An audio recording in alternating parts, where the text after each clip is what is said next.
بسم الله الرحمن الرحيم بسم الله الرحمن الرحيم السلام عليكم ورحمة الله وبركاته.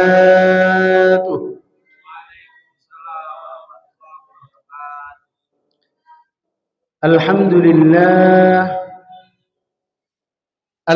لله الذي أنعمنا بنعمة الإيمان والإسلام، والصلاة والسلام على أشرف الأنام سيدنا ومولانا محمد وعلى آله وأصحابه الكرام. قالوا سبحانك لا علم لنا إلا ما علمتنا إنك أنت العليم الحكيم. رب اشرح لي صدري ويسر لي أمري واحلل عقدة من لساني يفقهوا قولي. اللهم انفعنا بما علمتنا وعلمنا ما ينفعنا وزدنا علما نافعا. أما بعد. Yang kami hormati segenap pengurus Masjid Baitus Salam,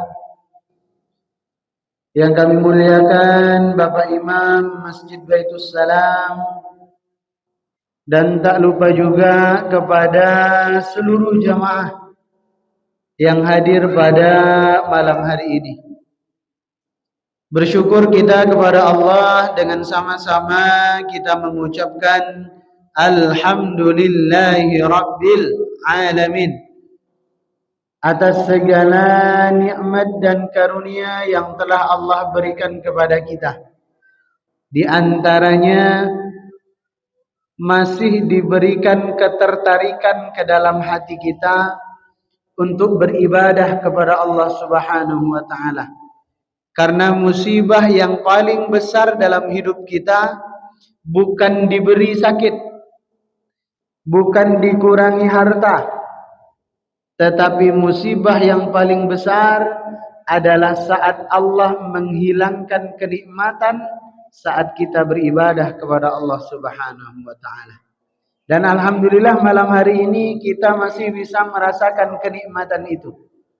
Bisa dilihat dengan kita memilih untuk salat berjamaah di masjid dibandingkan kita salat di rumah. Tidak sempurna salat syukur kita kepada Allah kalau tidak kita iringi dengan bersalawat kepada Rasulullah. Maka mari bersama-sama kita bersalawat kepada beliau dengan kita mengucapkan Allahumma salli ala Sayyidina Muhammad wa ala ali Sayyidina Muhammad. Jamaah yang dimuliakan oleh Allah Subhanahu wa taala, pada malam hari ini sembari kita menunggu masuknya salat Isya, kita isi waktu yang sejenak ini untuk menambah keilmuan tentang Islam. Di mana pada malam hari ini insyaallah menjadi sesi terakhir pembahasan kita seputar harta warisan. Nanti pertemuan berikutnya kita angkat lagi tema baru. Malam hari ini adalah pembahasan terakhir tentang harta warisan. Ini poinnya, bahwa jangan lagi ada perselisihan di tengah masyarakat kita tentang pembagian harta warisan. Karena berbeda dengan yang lainnya. Kalau salat ada perbedaan pendapat ulama tentang gerakannya, tentang bacaannya, berbeda. Tentang membaca Al-Quran bahkan berbeda. Ada yang membaca wadduha, ada yang membaca wadduhi. Makanya kita mengenal qiraah sab'ah, 7 model bacaan yang dicontohkan oleh Nabi sallallahu alaihi wasallam. Tapi dalam pembagian harta warisan tidak ada perbedaan pendapat sama sekali. Karena Al-Quran telah menyebutkan secara jelas siapa yang berhak dapat dan berapa bagian-bagiannya.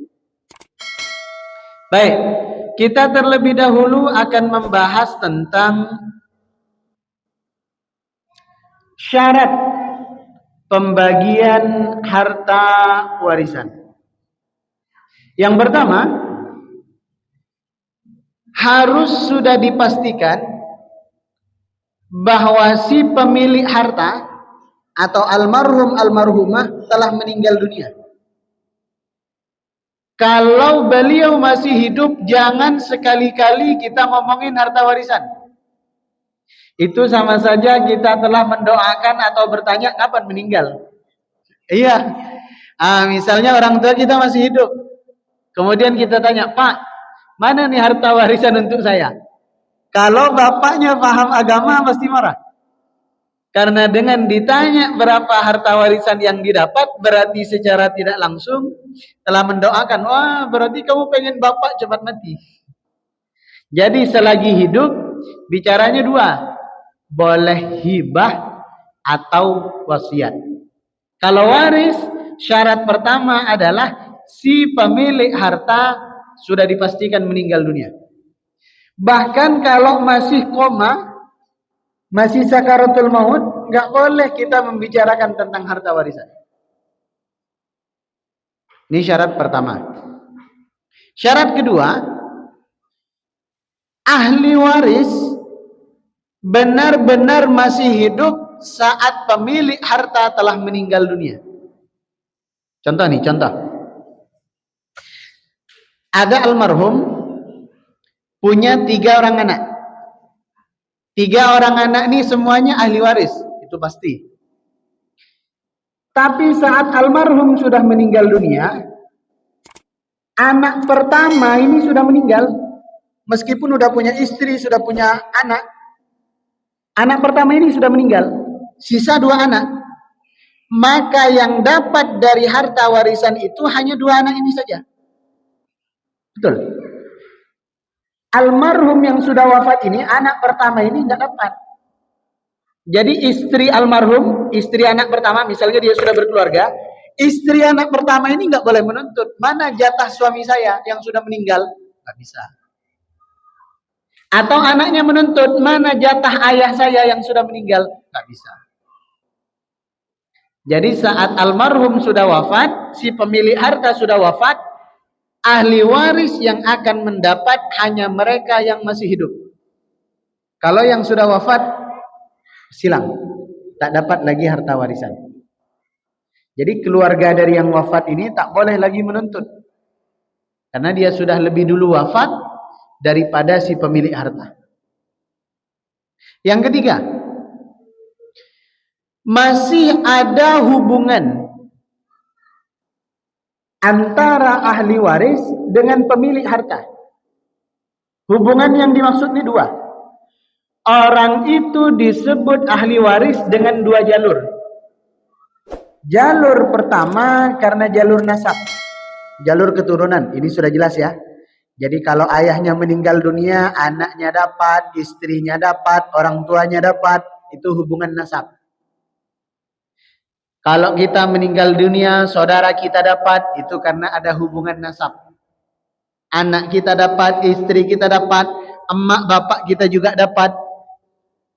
Nah ini ahli waris dari jalur nasab. Sementara yang tidak dari jalur nasab, nggak boleh. Menantu, itu bukan jalur nasab, jadi tidak dapat. Kadang-kadang yang menjadi masalah di masyarakat kita adalah ahli waris ini diem anteng-anteng aja, tapi yang sibuk yang bukan ahli waris. Bang, mertua kita kan udah meninggal, ayah kamu kan udah meninggal. Iya, mana bagian kita? Jadi menantu pula yang sibuk. Padahal menantu itu bukan ahli waris. Jadi ahli waris pertama bisa dari jalur nasab, atau yang kedua, jalur pernikahan. Karena kita menikahi seseorang, dia bukan sedarah dengan kita, tapi karena kita sudah wafat, si yang kita nikahi ini dia mendapatkan harta warisan dari jalur pernikahan. Selain itu, selain ada hubungan pernikahan, selain ada hubungan nasab, maka dia tidak berhak mendapatkan harta warisan. Contoh, saya menikah dengan seorang wanita yang status wanita ini janda, punya anak satu misalnya, dari suami sebelumnya punya anak satu. Kemudian saya nikahi perempuan ini. Ketika saya nanti sudah wafat, anak ini dapat harta warisan atau tidak? Saya menikahi janda yang udah punya anak dari suami sebelumnya. Ketika nanti saya wafat, anak ini dapat harta warisan atau tidak? Nggak dapat. Kenapa? Bukan nasab keturunan kita. Oh, berarti dia bukan anak kita, Ustadz. Anak kita. Tetap harus kita sayangi, tidak boleh kita beda-bedakan, itu wajib. Tapi untuk soal warisan hanya ada dua jalur. Jalur nasab atau jalur pernikahan. Sementara anak tiri nasab atau tidak? Bukan. Makanya beberapa waktu lalu ada kasus di Batam. Jadi ada jamaah tanya, beliau ini kaya sekali, kaya, tapi dalam rumah tangganya tidak dikaruniai keturunan. Sampai suatu ketika mengadopsi anak. Jadi mengambil anak, jadi anak ada bayi dari rumah sakit yang orang tuanya tidak sanggup untuk membayar biaya rumah sakit. Jadi beliau yang tebus. Dan karena bercerita bahwa yang nebus ini tidak punya keturunan, sebagai tanda terima kasih, dibesarkanlah anak itu oleh si orang kaya ini. Karena dalam rumah tangganya tidak punya keturunan. Sampai suatu waktu, suaminya meninggal. Maka si istri datang ke kami, Ustaz, anak yang sudah kami besarkan dari bayi ini, sekarang udah SD, apakah dia berhak mendapatkan harta warisan dari almarhum suami saya? Jawabannya dapat atau tidak? Nggak dapat. Karena tidak ada hubungan nasab keturunan. Tidak ada hubungan pernikahan juga tidak boleh. Nah, ini hal-hal yang lebih penting lagi sebenarnya kita singgung. Pertama tadi kan kita sebut, yang punya harta udah meninggal. Kalau masih hidup jangan coba-coba ngomongin warisan. Yang kedua, ahli waris yang akan menerima harta warisan masih hidup. Yang ketiga, dia betul-betul menjadi ahli waris baik dari jalur nasab atau dari jalur pernikahan. Yang keempat yang tidak kalah penting, almarhum almarhumah meninggalkan harta warisan. Jadi nggak usah kita ngomongin harta warisan. Istri dapat berapa? Anak dapat berapa? Memang berapa harta warisannya? Anda ada, Ustaz? Oh ya sudah, nggak usah diomongin harta warisannya karena duitnya nggak ada. Nah, sekarang kita ke poinnya. Siapa saja ahli waris itu, Ustaz? Baik dari jalur nasab atau dari jalur pernikahan. Yang pasti, ini pasti ya, tidak mungkin tidak dapat. Ini pasti dapat. Satu, pasangan. Suami atau istri. Berarti kalau yang meninggal suami, istrinya dapat. Itu pasti. Atau yang meninggal istri, suaminya dapat. Itu pasti. Berapa bagiannya, Ustaz? Suami, dua kemungkinan. Kalau istrinya meninggal, sementara dari hubungan pernikahan itu tidak dikaruniai anak, maka suami dapat harta warisan setengah. Itu paling gede. Paling gede pembagian harta warisan itu setengah. Karena misal istri kita sekaya Musdalifah misalnya. Misal. Hartanya. Makanya kalau yang belum menikah, Pak, yang belum menikah carilah perempuan yang kaya. Itu kemungkinannya kita dapat setengah. Tapi agak ngeri juga, ini spekulasi. Kenapa? Bisa jadi kita yang meninggal duluan.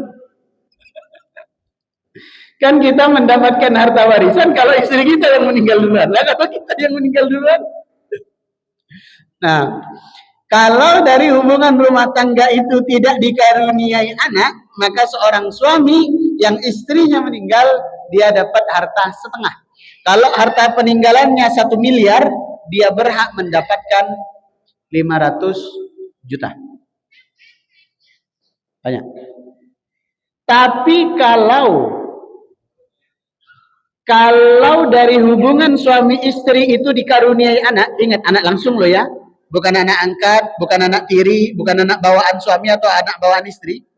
Dari hubungan pernikahan itu dikaruniai anak, baik anaknya laki-laki, perempuan, anaknya 1, 2, 3 atau bahkan banyak, maka suami yang awalnya tadi dapat setengah berubah menjadi dapat 1/4. Pokoknya ingat angkanya saja. Kalau tak punya anak, suami dapat setengah.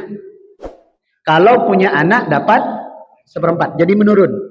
Yang awalnya tadi setengah, berkurang jadi 1/4. Karena ada anak. Itulah mengapa dalam pembahasan yang lebih luas, keluarga itu memprogram tidak punya keturunan, itu bisa jadi halal, bisa jadi haram. Dengan cara apapun, baik itu dengan cara minum obat, atau mohon maaf dengan alat kontrasepsi, itu bisa jadi halal, bisa jadi haram. Menjadi haram, misalnya istri saya ikut KB Ustadz, itu bisa jadi haram. Kalau niatnya biar apa? Biar saya dapat setengah. Paham tidak? Kalau kita punya anak kan kita dapat 1/4 Ustadz, berkurang dong. Kita hanya dapat 1/4. 1/4 itu kurang lebih 15%. Tapi kalau kita dapat setengah, wah itu lumayan. Bukan 15%, 25%. 25%. Kalau nggak punya anak dapat 50%. Itulah kenapa sampai hari ini kami memprogram untuk tidak punya keturunan Ustaz. Nah itu haram. Karena niatnya tidak betul. Nah, jadi sekarang suami bisa dapat setengah, bisa dapat 1/4. Sekarang istri. Seorang wanita yang suaminya meninggal dunia, maka dia berhak mendapatkan warisan. Pasti dapat. Karena ada hubungan pernikahan. Tapi ingat loh ya, selama pernikahannya masih utuh. Kalau misalnya kasusnya begini, pagi ada konflik di rumah tangga sehingga cerai, sore meninggal suaminya, maka istri dapat atau tidak? Tidak, karena sudah putus, pisah, cerai, nggak dapat. Berapa bagian istri? Pokoknya ingat angkanya saja.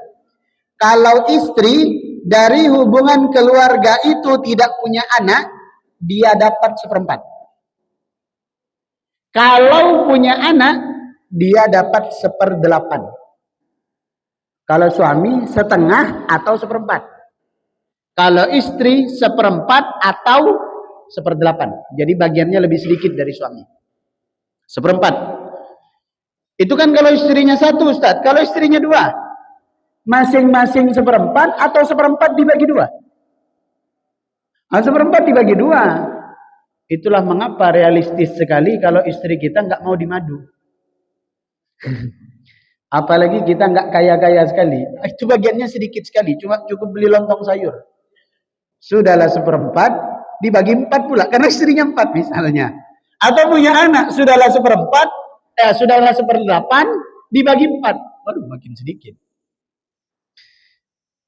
Kuburan suami masih basah, harta warisan sudah habis. Nah, jadi pertama suami itu pasti dapat. Istri pasti dapat. Yang ketiga yang pasti dapat, orang tua itu pasti dapat. Orang tua yang meninggal loh ya, bukan orang tua silang, mertua bahasa kitanya. Nah, misalnya Orang tua saya meninggal. Yang menjadi ahli waris itu saya, bukan istri saya. Itu maksudnya. Orang tua pasti dapat kalau masih hidup. Misalnya saya meninggal, orang tua saya, abah dan umi saya itu berhak mendapat. Dan pasti dapat kalau masih hidup. Karena syaratnya tadi kan harus masih hidup. Berapa dapatnya? Antara dua kemungkinan. Kalau saya tidak punya anak, maksudnya beliau ini nggak punya cucu, kan anak saya jadi cucu beliau kan?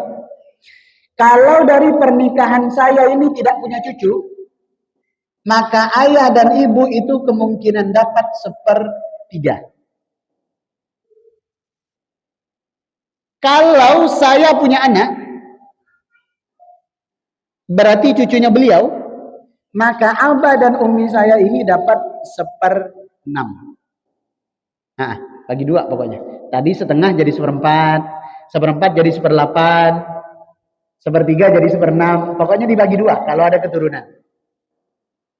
Jadi yang pertama suami atau istri, yang kedua ayah atau ibu, yang ketiga yang pasti dapat anak. Anak itu sudah pasti dapat. Tapi ingat loh ya, anak kandung. Berapa bagiannya Ustadz? Gampang. Misalnya ada semua nih, ayahnya ada Ustadz, istrinya ada Ustadz, anaknya ada. Gampang cara baginya. Orang tua kasih dulu, istri kasih dulu, baru kemudian yang terakhir anak. Sementara anaknya laki-laki dan perempuan campur Ustadz. Kalau anaknya laki-laki dan perempuan campur, cara menghitungnya lebih mudah. Ada anak laki-laki, ada anak perempuan. Maka di dalam Al-Quran, lidzakari mislu hadzil unsayain. Anak laki-laki dapat 2 kali bagian anak perempuan. Jadi bagian anak laki-laki itu 2 kali lipat lebih besar dibanding bagian anak perempuan. Contoh,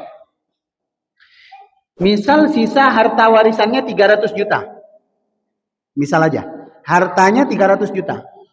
Anaknya laki-laki 1, anaknya perempuan 1. Anak perempuan dapat berapa? Hartanya 300 juta. Anak perempuan 1, anak laki-laki 1. Anak perempuannya dapat berapa? 100. Anak laki-laki 200 juta. Pokoknya kalau berkumpul nih anak laki-laki dan perempuan, laki-laki dapat 2 kali lipat dibanding anak perempuan. Kalau anak perempuan dapat 50 juta, berarti anak laki-laki 100. Kalau anak perempuan dapat 10 juta, anak laki-laki 20 juta. 2 kali lebih banyak. Tapi jangan kita menganggap, wah ini berarti Allah itu tidak adil. Kan yang membagi harta warisan ini bukan Rasulullah. Yang membagi harta warisan ini Allah di dalam Al-Quran. Berarti Allah tidak adil Ustaz. Oh, na'udzubillah. Allah membedakan bagian laki-laki dan bagian perempuan. Bagian laki-laki lebih banyak daripada bagian perempuan. Itu ada hikmahnya. Karena anak laki-laki punya tanggung jawab lebih besar dibandingkan anak perempuan. Sama seperti begini. Saya punya anak kelas 1 SD dan kelas 1 SMA. Kelas 1 SD dan kelas 1 SMA. Saya kasih uang saku 1 hari sekolah 50.000. Yang kelas 1 SD 50.000, kelas 1 SMA 50.000. Adil atau tidak? Enggak adil. Enggak adil. Kenapa? Tidak sesuai. Tidak proporsional. Anak kelas 1 SD jajan 50.000 sehari, mau beli apa? Terlalu banyak. Menjadi adil kalau saya kasih yang kelas 1 SD ini 5.000, yang kelas 1 SMA 50.000. Itu adil. Maka adil itu tidak harus sama, tapi sesuai dengan kebutuhan pokoknya. Itulah mengapa bagian anak laki-laki 2 kali lipat lebih besar daripada bagian anak perempuan. Kenapa? Anak perempuan itu kalau sudah menikah, dia menjadi tanggung jawab suaminya. Tapi anak laki-laki, dia sudah menikah, tetap dia yang bertanggung jawab untuk keluarganya. Maka bersyukurlah kita yang laki-laki. Minimal kemungkinan mendapatkan harta warisan lebih banyak. Tapi masalahnya ketika orang tua kita wafat, ada harta warisannya atau tidak? Nah, kalau ada kebun, lumayan. Kalau ada sawah di kampung, lumayan. Tapi masih ada persoalan. Kalau anaknya cuma tunggal, Ustaz. Ini kan anaknya laki-laki dan perempuan ada. Entah 5, entah 10, pokoknya gabung nih laki-laki dan perempuan. Cara hitungnya gampang. Laki-laki lebih banyak 2 kali dibanding perempuan. Lalu gimana kalau anaknya putri saja tunggal? Nggak ada anak putri sama tawayang, maka dia mendapatkan separuh dari harta warisan. Misalnya saya nih menikahi seorang perempuan, punya anak.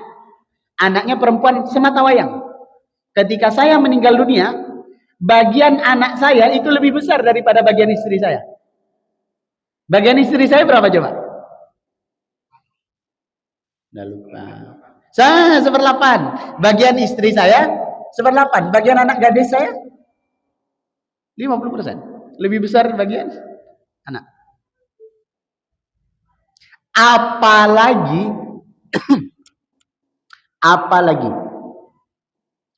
kalau anaknya laki-laki dan tunggal. Kalau anak perempuan kan tunggal 50%, setengah. Kalau anak laki-laki dan tunggal itu dapatnya bukan persenan lagi, tapi sisa. Contoh, saya menikahi seorang perempuan, punya anak laki-laki tunggal. Harta saya 1 miliar. Istri saya dapat berapa? 1/8. 1/8 dari 1 miliar itu berapa? 1/8 itu berapa persen, Pak?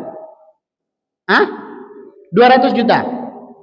Sisanya 800 juta itu untuk anak. 800 juta itu untuk anak. Kalau anaknya semata wayang. Kalau anak perempuan kan, ibunya tadi dapat 200 juta, anak perempuan dapat 500. Masih sisa nih, dicari ahli waris yang lain nanti. Sampai hartanya habis dibagi-bagi. Tapi kalau ada anak laki-laki, dia dapat semuanya, langsung gak kebagian yang lain. Anak laki-laki itu kuat. Bahkan cucu bisa tidak dapat kalau ada anak laki-laki. Contoh nih ya, abah saya meninggal dunia. Saya ahli waris atau bukan? Ahli waris, karena saya anak. Saya lagi punya anak.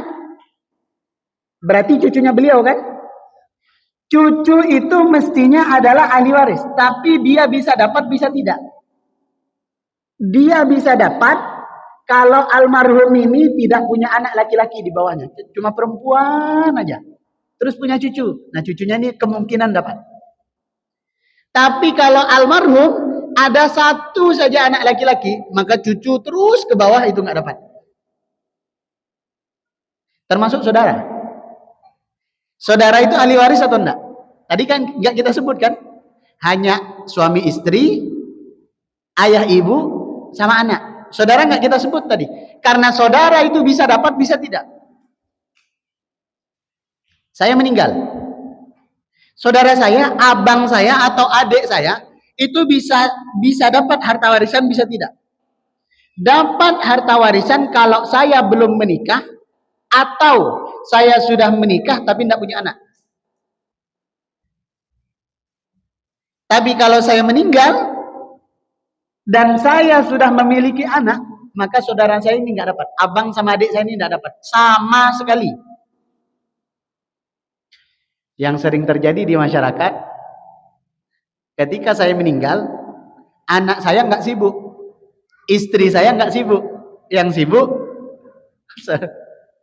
padahal bukan ahli waris. Wallahu a'lam bishawab. Selesai. Jadi intinya hitungan angka-angka itu yang patut kita ingat, dan kalau ada kasus-kasus yang lain nanti kita kaji bersama-sama. Karena waktu Isya cepat sekarang ya, jam 7:10. Kalau masih ada pertanyaan sesuai dengan harta warisan boleh, di luar dari harta warisan juga boleh. Silakan jemaah.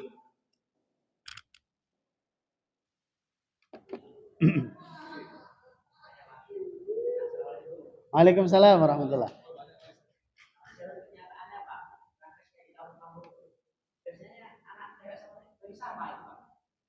Maksudnya?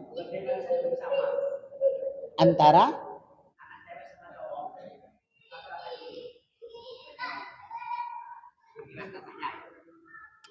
baik. Realitanya di kampung, sebenarnya bukan cuma di kampung, di Batam juga banyak. Realitanya sekarang adalah dibagi rata Ustadz, antara anak laki-laki dan anak perempuan. Hukumnya di gimana nih Pak Ustadz? Bisa halal, bisa haram.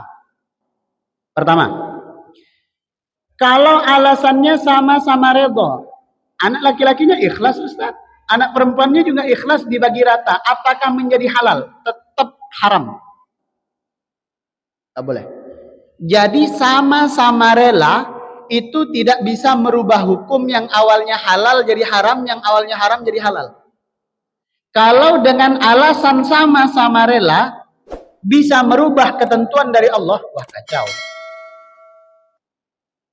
Misalnya kita berzina dengan seorang perempuan, dibayar 1 juta, dosa atau enggak dosa? Dosa atau enggak? Sama-sama rela tapi saya rela, makanya saya bayar dia 1 juta. Yang nerima 1 juta rela apa enggak? Ya rela. Apakah dengan sama-sama rela menjadi halal perzinahannya? Enggak, maka enggak ada landasan hukum suka sama suka. Ya di mana-mana tukang zina ya suka sama suka. Nah, sama dengan kasus ini. Sebentar, santai dulu, sabar. Jadi menjadi haram kalau alasannya hanya suka, hanya redha sama redha, rela sama rela. Menjadi halal kalau begini. Ini udah dikumpulkan anak laki-laki dan perempuan. Udah dikumpulkan sama yang dituakanlah di keluarga itu, misalnya. Ingat ya, kalian itu bersaudara. Ini bagian laki-laki menurut syariat lebih besar. 2 kali lipat dibandingkan bagian anak perempuan. Ya, udah dibagi nih. Anak laki-laki dapat 200 juta, anak perempuan 100 juta. Setelah dibagi, udah dipegang duitnya. Tiba-tiba dengan kelapangan hatinya anak laki-laki bilang, udahlah Pak, toh juga saya kan udah dapat kerja. Saya udah mapan, saya udah punya tempat tinggal. Sementara adik perempuan saya ini dia masih sekolah. Merantau jauh, ngekos, ngontrak, biaya per bulannya nggak ada yang nanggung kalau orang tua kita sudah wafat. Jadi gimana? Udahlah, saya hadiahkan aja lah. Kita topak-topak aja lah. Yang awalnya dia tadi 150, saya 200, kita bagi aja. Saya 150, dia 150. Itu halal. Di mana letak bedanya? Yang pertama, asal ngomong rela saja tanpa tahu bagiannya berapa. Yang kedua, mengatakan rela setelah tahu persis bagiannya berapa. Emang beda Ustaz? Beda. Kita ini manusia kadang-kadang ikhlas di awal, tapi setelah ngaji tentang pembagian harta warisan, dulu mungkin rela. Setelah ngaji waris, waduh, lumayan juga bagian kita Ustaz. Akhirnya selepas sholat isya, telepon saudara di kampung. Halo, saya tadi ngaji nih sama Ustaz nih. Rupanya bagian saya 2 petak sawah nih semestinya ini. Dibandingkan kamu. Balik lagi sini. Ini yang menjadi soal. Maka kata para ulama, kalau hanya sekedar rela sama rela tanpa tahu bagiannya berapa, haram. Tapi kalau rela sama rela, sementara dia tahu persis bagiannya berapa, oh pahalanya besar. Lalu gimana Ustadz kalau dibagi rata karena tidak tahu? Karena tidak ada yang menjelaskan.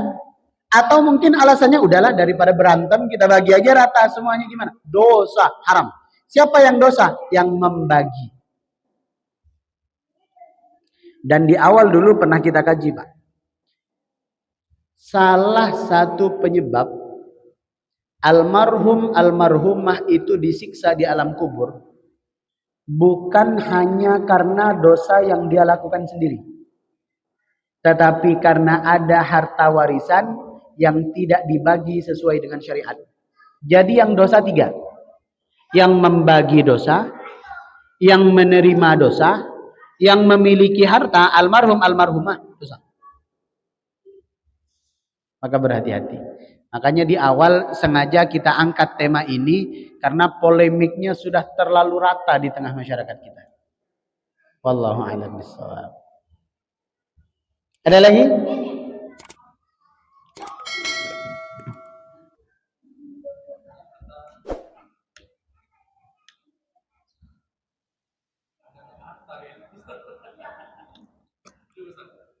Oh, wah, berarti punya harta ini. Silakan.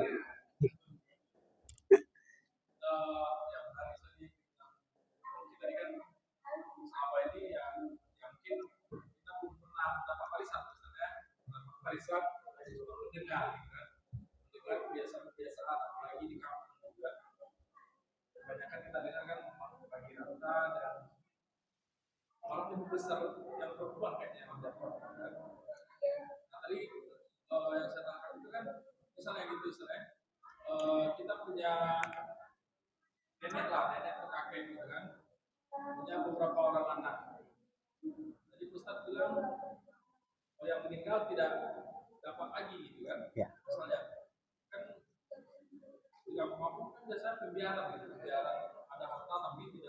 Nah, ya. Ya.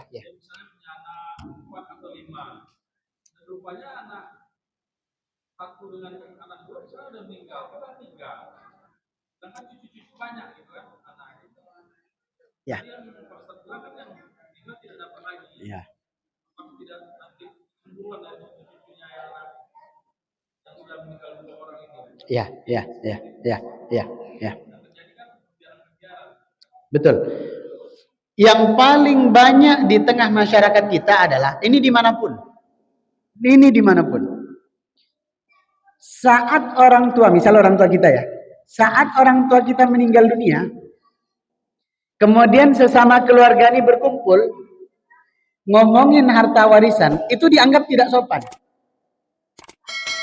Jangan ngomongin dulu harta warisan, kuburan mama kita masih basah lagi. Orang tua baru meninggal 1 hari yang lalu, kita udah sibuk lagi ngomongin hartanya. Enggak boleh, itu pamali misalnya. Itu enggak elok, enggak pantas.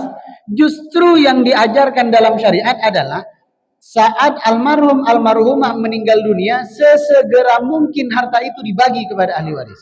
Kenapa?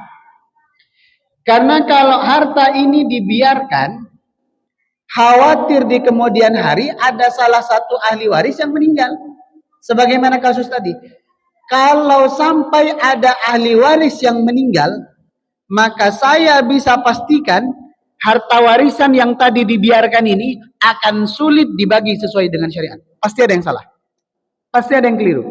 Kenapa? Sudah berkurang satu ahli waris karena dia sudah meninggal, padahal sebelumnya dia mendapat. Belum lagi kalau harta warisannya ini adalah harta yang berjalan. Maksudnya harta yang aktif. Kontrakan, ruko disewakan, sawah dibuat tanam-tanam. Itu kan harta yang aktif, yang hidup, yang bergerak. Maka itu lebih bermasalah lagi. Kita bisa jadi memakan harta saudara kita sendiri tanpa hak. Dan itu haram. Haramnya 2 kali lipat. Makan harta orang lain yang tidak ada hubungan darah dengan kita itu haram. Apalagi memakan harta saudara kita sendiri. Apalagi ada salah seorang saudara kita yang masih kecil-kecil, yang belum balik, yang kadang-kadang yang balik itu seenaknya sendiri saja. Karena dia kecil, dia nggak tahu apa-apa soal harta orang tua kita, dimakan semuanya oleh yang dewasa, yang kecil tak disisakan. Padahal yang dewasa itu semuanya perempuan, yang kecil ini laki-laki. Bagian dia 1 orang itu lebih besar dari bagian masing-masing anak perempuan. Itu yang menjadi soal. Maka selalu saya sarankan, saat almarhum almarhumah meninggal dunia, kalau bisa secepatnya dibagi. Kenapa? 2 kemungkinan. Pertama, supaya harta itu tidak terbengkalai lama sehingga semakin sulit menghitung. Yang kedua, kalau baru kena musibah, ayah ibu kita baru saja meninggal dunia, itu hati masih luluh karena kan masih berduka. Jadi mau kita sebut, kamu dapat setengah ya, kamu 1/8, kamu 1/4, kamu 1/3, kamu 1/6. Itu gampang hati menerima karena masih berduka. Tapi kalau udah sebulan lagi, setahun lagi, Apalagi ingat rumah cicilan masih panjang, mobil juga baru ambil. Wah, itu nggak terima. Itu nggak terima. Alasannya macam-macam. Saya kan dulu yang jaga mama, kalian aja nggak mau tahu. Kenapa saya yang dapat sedikit? Marah pula dia. Kalau saya dulu adalah anak kesayangan saya ini dibanding kalian, mestinya saya dapat lebih banyak. Nah, jadi soal. Maka saat ada almarhumah meninggal dunia, segera kumpulkan ahli waris bagi sesuai syariat. Allahu a'lam bishawab. Cukup? Mudah-mudahan yang tidak bertanya ini karena tidak ada persoalan, bukan karena tidak ada hartanya.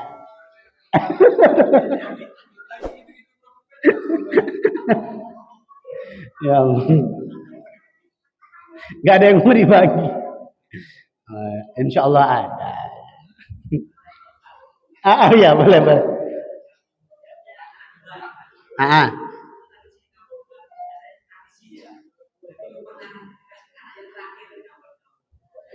Oh, enggak boleh. Enggak boleh. Enggak boleh. Manapun kampung kita, apapun suku kita, maka yang harus kita kedepankan adalah hukum syariat. Makanya orang Yahudi itu begitu dilaknat oleh Allah karena mereka punya kebiasaan afatu'minuna bi ba'dil kitab wa takfuruna bi ba'd. Dia hanya beriman kepada sebagian kitab suci dan kafir kepada sebagian kitab suci yang lain. Jadi separuh isi kitab suci diterima, separuh lagi ditolak. Nah, kita umat Islam jangan sampai seperti itu. Tentang perintah sholat, oh setuju. Perintah puasa, setuju. Larangan riba, setuju. Pembagian harta warisan, waduh ini repot nih Ustaz. Kami ikut di kampung kami aja lah, biar dapat sawahnya lebih banyak. Atau yang satu lagi jawab, kami di kampung kami sajalah Ustaz. Enak perempuan dapat banyak. Kami di kampung kami aja lah Ustaz. Wah, berbagai macam, tak boleh. Ketika adat istiadat itu bertentangan dengan syariat, maka syariat yang harus didahulukan. Makanya tadi saya sarankan, ahli waris itu dikumpulkan, panggil yang dituakan. Tidak harus dari ahli waris, misalnya jadi ustadz. Kalau yang ngomong sama-sama ahli waris, nanti kecemburuan. Oh, mentang-mentang kamu laki-laki, makanya kamu sibuk nak membagi. Maka panggil ustadz, maka panggil sesepuh yang dituakan, yang faham ilmunya untuk mendudukkan perkara itu dan membagi sesuai syariat.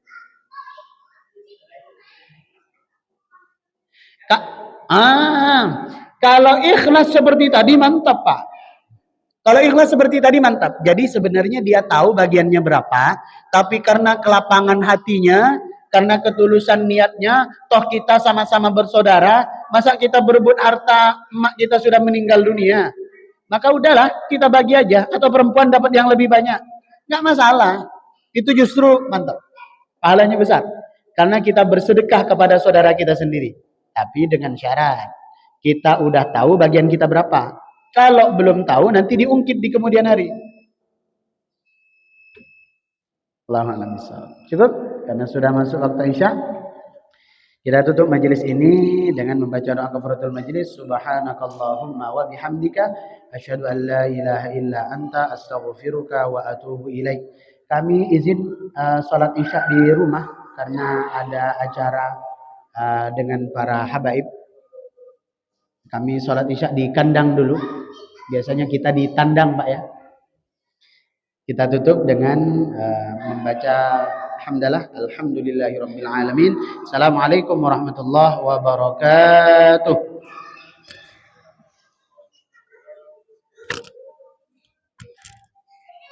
Mana Bang?